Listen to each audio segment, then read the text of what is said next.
नमस्कार दोस्तों, अभी 2 दिन पहले ही डॉक्टर अंबेडकर जी की जयंती निकली है और मैंने देखा है कि लोगों ने ना महापुरुषों को भी जातियों में बांट दिया है। सिर्फ कुछ लोग ही थे, कुछ जाति के लोग ही थे जो हिंदू समाज के थे, जो डॉक्टर भीमराव अंबेडकर जी की रैली निकाली थी उन्होंने और उनका जो भी कार्यक्रम की थी, माला अर्पण किया था। हिंदू समाज के सभी लोग अंबेडकर जी को क्यों नहीं मानते और क्यों लोगों ने जातिवाद फैला रखा है, क्यों भेदभाव फैला रखा है, इसको जानने के लिए मेरे साथ जुड़ रहे हैं जितेश विश्वकर्मा जी, जो इस विषय पर हम उनसे चर्चा करेंगे। जी भैया, क्या कहना चाहेंगे आप, जो भेदभाव होते हैं अंबेडकर जी को लेकर या फिर जातिवाद हमारे देश में फैला है जो हिंदुओं को कहीं ना कहीं तोड़ने की कोशिश कर रहा है, उसके बारे में आप क्या कहना चाहेंगे?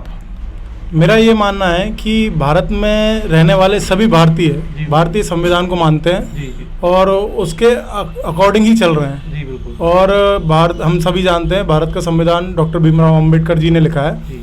ठीक है, अगर उन्हें कोई एक विशेष जाति या विशेष वर्ण के लोग मान रहे हैं और उस पर रैली निकाल रहे हैं, ठीक है, ये किसी भी तरीके से अनुचित है, क्योंकि अगर उन्होंने संविधान लिखा है तो हम सभी को, उन महापुरुषों को उतना ही मानना चाहिए जितना कि हम गांधी जी या वीर सावरकर सभी को मानते हैं। अंबेडकर जी को भी हमें उतना ही मानना चाहिए।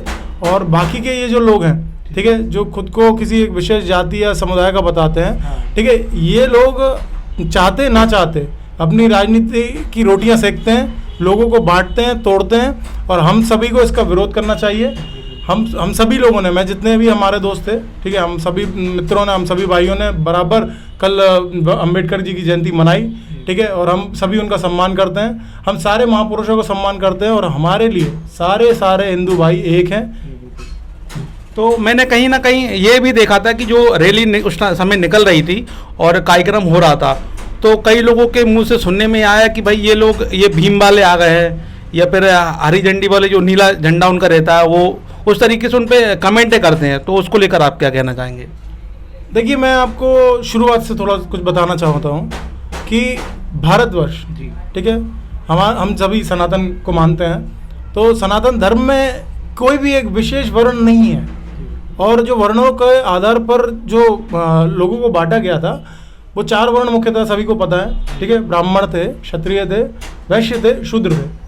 तो जिन शूद्रों को लेकर आप ये टिप्पणी करते हैं या फिर जो शूद्रों को लेकर आप भीम बोलते हैं, तो आपको समझ में आना चाहिए कि उस समय ये वर्ण व्यवस्था थी कि ब्राह्मण का बेटा ब्राह्मण ही रहता था, क्षत्रिय के बेटे क्षत्रिय रहते थे और शूद्र के बच्चे शूद्र रहते थे।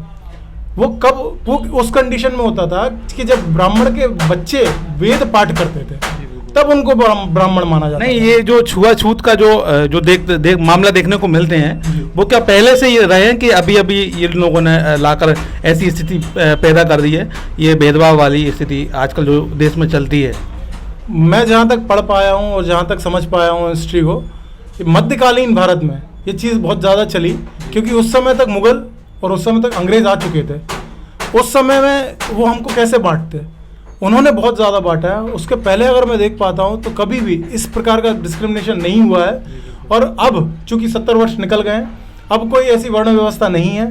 ठीक है, ब्राह्मणों के बच्चे मैंने कहीं नहीं देखे, ब्राह्मणों के बच्चे अच्छी यूनिवर्सिटी में पढ़ रहे हैं, ठीक है, इंग्लिश में MA कर रहे हैं, इंग्लिश से PhD कर रहे हैं। और मैं ये बोलना चाहता हूँ कि अगर वहीं एक शूद्र का बच्चा भी उसी कॉलेज से उसी बेंच पर पढ़कर अगर निकलता है, उन दोनों की पढ़ाई समान है, उन दोनों की नौकरी समान है, उन दोनों की रोजी रोटी समान है। ठीक है, इसमें बिल्कुल ये भेदभाव नहीं करना चाहिए कि तुम्हारा पानी, तुम्हारा भोजन, तुम्हारा मंदिर, ये सब चीज़ें। लेकिन गाँव में अभी देखने को बहुत ज़्यादा देखने को मिलता है, गाँव में और शहरों में भी कई जगह देखने को मिलता है, ये भेदभाव बहुत ज़्यादा ही फैल रहा है। इसको मिटाया कैसे जा सकता है?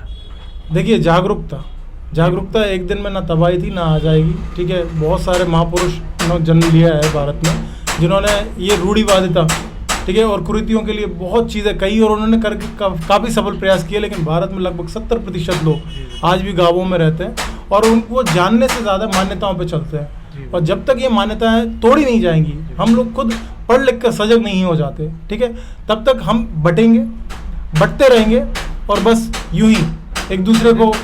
लेकिन जो न्यू जनरेशन है उनमें भी काफ़ी हद तक ये देखने को मिलता है, तो उसके बारे में आप क्या कहना चाहेंगे? मतलब लोगों को किस तरीके से जागरूक होना चाहिए और ये भेदभाव कैसे मिटाया जाए नई जो जनरेशन आ रही है उसके लिए? मैं आपसे इस मामले में कुछ ज़्यादा सहमत नहीं रहूँगा, क्योंकि मैं अभी ये जो देख पा रहा हूँ कि हमारी जस्ट पहले की जो जनरेशन है उसने हमें बिल्कुल सिखाया है कि ये नीच जात है, इनके साथ मत बैठो, इनके साथ मत पियो, मत खाओ, लेकिन उसके बाद भी मैं अपनी ही बात कर लेता हूँ, मैं बिल्कुल नहीं मानता। मैं उन भाइयों के साथ बैठता हूँ, भोजन करता हूँ, घूमता फिरता हूँ और उनके साथ मंदिर जाने से सारी चीज़ें वही फॉलो करता हूँ जो कि मेरे घर से सिखाया गया है, ठीक है। किंतु अभी लेकिन मैं इस पर ये कहना चाहूँगा कि आने वाली जनरेशन डेफिनेटली सजग होगी, ठीक है।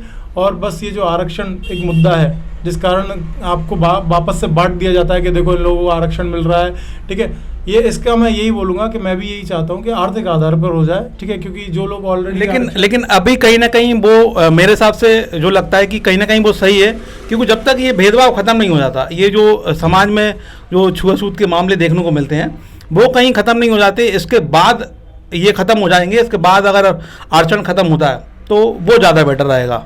मैं बिल्कुल इस बात से सहमत हूँ, क्योंकि ये एक दिन की बात नहीं है, एक साल की बात नहीं है, ये हजारों सालों से चला आ रहा है, ठीक है। और अगर हजारों सालों की मतलब काफ़ी दिन पुरानी और कोई बीमारी है तो वो एक दिन में ठीक नहीं होती। उनका जो दर्द देखते हैं ना, जिनके साथ भेदभाव होता है, वो काफ़ी हद तक बहुत गंदा व्यवहार है उनके साथ जो होता है। और समाज में ये कहीं ना कहीं हिंदू समाज को बहुत बुरी तरीके से तोड़ कर रखा है।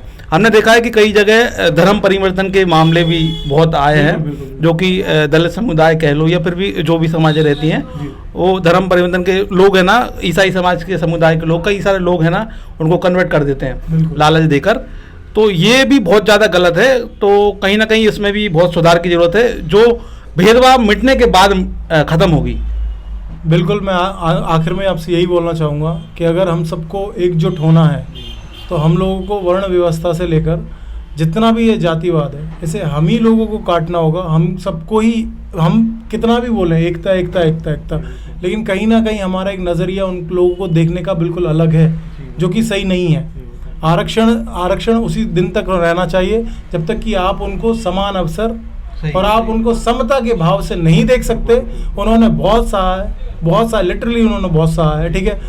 मैले से लेके बहुत चीज़ें उन्होंने सुनी है, ठीक है, और आज भी झेलते हैं वो लोग, ठीक है। उनके बराबर मैं नहीं मानता किसी ने सहा होगा प्राचीन युग में, लेकिन अभी समानता के साथ मैं उनके बिल्कुल साथ हूँ और मैं जातिवाद का पूरा खंडन करता हूँ। मेरे लिए सर्व हिंदू समाज एक है और हम सभी सनातनी हैं। धन्यवाद। मेरे साथ जीते विश्वकर्मा जी थे और उनके जो विचार थे काफ़ी ठीक रहे। इस समाज में सुधार होना चाहिए, ये भेदभाव मिटना चाहिए और तभी हमारा हिंदू समाज आगे बढ़ पाएगा और ये जो कन्वर्ट के मामले आते हैं वो भी कहीं ना कहीं मिट जाएंगे अगर ये भेदभाव ख़त्म हुआ तो।